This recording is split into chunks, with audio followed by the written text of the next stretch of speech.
യോഗ്യതയില്ലാത്ത പൈലറ്റിനെ കൊണ്ട് മുംബൈയിൽ നിന്ന് റിയാദിലേക്ക് യാത്രാവിമാനം പറത്തിച്ചതിന് എയർ ഇന്ത്യയ്ക്ക് directorate general of civil aviation 99 ലക്ഷം രൂപ പിഴ ചുമത്തി. പരിശീലകനില്ലാതെ ട്രെയിനി പൈലറ്റിനെ കൊണ്ട് യാത്രാവിമാനം പറത്തിച്ചതിന് എയർ ഇന്ത്യയ്ക്ക് നേരിട്ട് 90 ലക്ഷം രൂപയും എയർ ഇന്ത്യയുടെ ഓപ്പറേഷൻ ഡയറക്ടർക്ക് 6 ലക്ഷം രൂപയും ട്രെയിനിംഗ് ഡയറക്ടർക്ക് 3 ലക്ഷം രൂപയുമാണ് പിഴ ചുമത്തിയത്. ജൂലൈ 9 മുംബൈയിൽ നിന്ന് റിയാദിലേക്കുള്ള വിമാനമാണ് ഇത്തരത്തിൽ പരിശീലകനില്ലാതെ ട്രെയിനി പൈലറ്റും മറ്റൊരു പൈലറ്റും ചേർന്ന് പറത്തിയത്. ട്രെയിനിംഗ് ക്യാപ്റ്റനൊപ്പമാണ് പൈലറ്റ് ട്രെയിനി വിമാനം പറത്തേണ്ടിയിരുന്നത്. റിയാദിലെത്തിയ ശേഷം പരിശീലകൻ പ്രത്യേക ഫോമിൽ ഒപ്പിട്ട് നൽകുകയും വേണമെന്നാണ് നിയമം.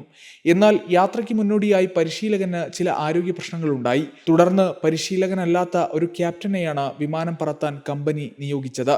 യാത്ര പുറപ്പെടുന്നതിന് മുൻപ് ഇരുവരും പരസ്പരം അറിഞ്ഞിരുന്നുമില്ല. ജീവനക്കാർക്ക് ജോലി നിശ്ചയിച്ച് നൽകുന്ന എയർ ഇന്ത്യയുടെ ക്രൂ മാനേജ്മെന്റ് സംവിധാനത്തിൽ വന്ന പിഴവാണ് ഇതെന്നാണ് അനുമാനം. സംഭവം എയർ ഇന്ത്യ തന്നെയാണ് അധികൃതരെ അറിയിച്ചത്. ന്യൂസ് ഡെസ്ക് സുപ്രഭാതം. Waytonikah.com, the exclusive Muslim matrimonial site.